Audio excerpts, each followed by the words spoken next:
10 points outlining South Africa's corruption problems.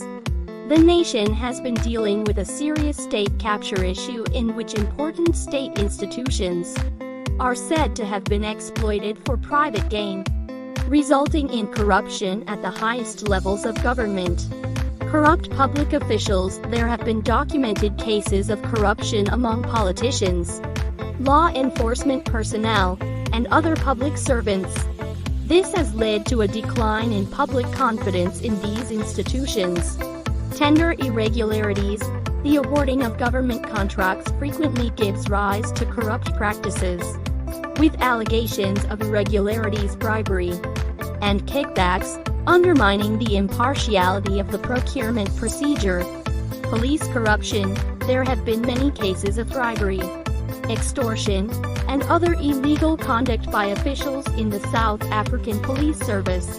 Bureaucratic corruption. There are reports of corruption occurring in a number of government departments and agencies, where bureaucratic red tape is being used for private gain. Corruption in education. Incidents of corruption in the education sector, including the misappropriation of funding intended for schools and the selling of teaching positions, have raised concerns. Corruption in the healthcare sector. The public health system has seen instances of unethical behavior, fraud, and money theft, among other corruption-related issues. Corruption in the business sector. Corrupt practices by enterprises and corporations in the private sector aggravate South Africa's general corruption problem. Land corruption. Issues relating to corrupt practices in land distribution and allocation have been identified, impacting equal access to and ownership of land. Corruption Perception Index. South Africa's position on international indices of corruption perception draws attention to persistent issues and shows that corruption is still a major problem that has an impact on many facets of society.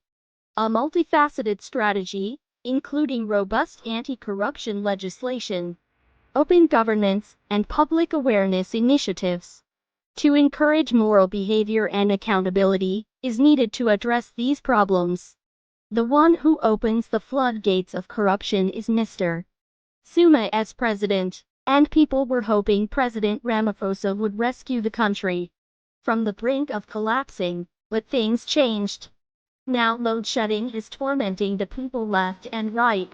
Will the people ever learn? Because they jump from the boiling pot to the fire, and from the fire back to the boiling pot.